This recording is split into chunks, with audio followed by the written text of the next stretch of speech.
pomaže Bog, dragi prijatelji. Danas je 4. jul.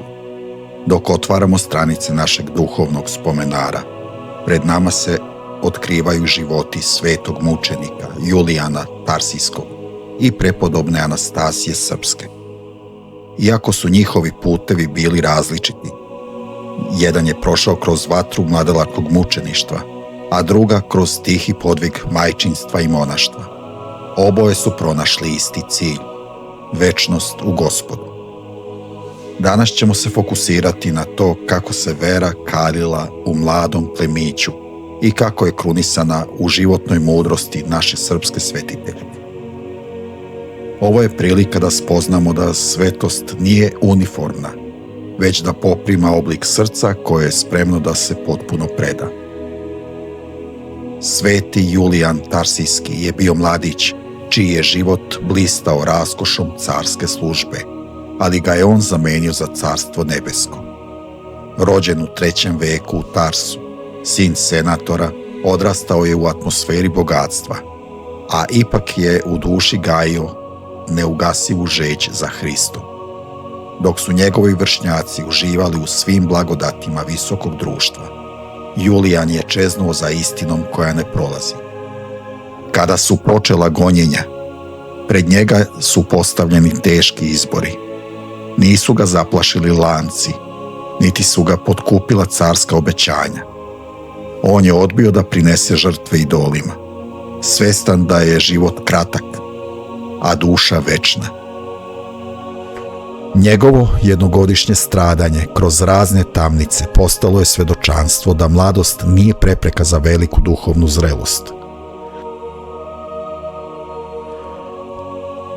On je odbio da prinese žrtve idolima, svestan da je život kratak, a duša večna.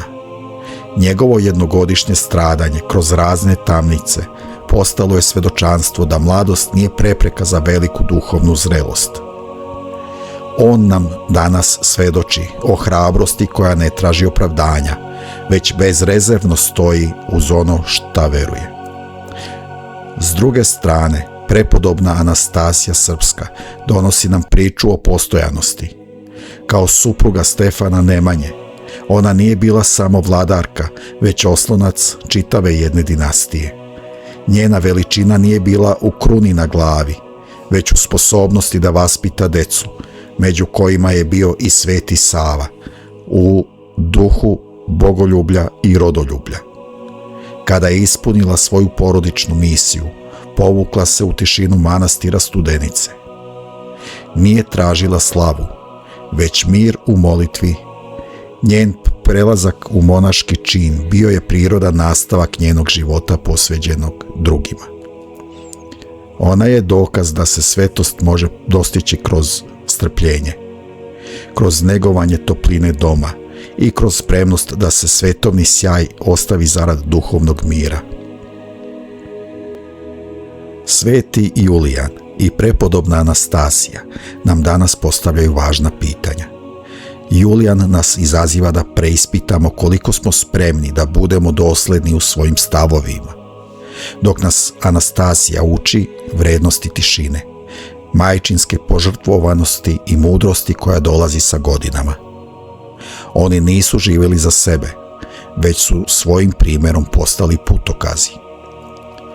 Dok razmišljamo o njima, ne treba da ih posmatramo kao daleke figure, već kao ljude koji su, baš kao i mi, svakodnevno birali između lakšeg i ispravnijeg puta. Dragi moji prijatelji, šta nam poručuju ovi svetitelji? Julijan nam kaže, budi postojan u svom izboru, dok Anastazija dodaje, služi drugima sa ljubavlju. Možemo li u našim životima, koji su puni izazova i brzine, da nađemo trenutak za ovakvu vrstu razmišljanja? Možemo li biti malo odvažniji kada treba stati u odbranu onoga što je ispravno i malo nežniji prema onima koji nas okružuju? Neka nas njihove molitve ukrepe. I pre nego što završimo, molim vas, ako vam priče iz duhovnog spomenara znače, podržite naš rad. Zapratite kanal, kliknite na zvonce za obaveštenja, ostavite komentar i podelite ovaj video sa onima kojima je potrebna duhovna okrepa. Hvala vam što ste deo naše zajednice. Ostanite u miru, u radosti i u blagoslovu Božjem. Pomaže Bog.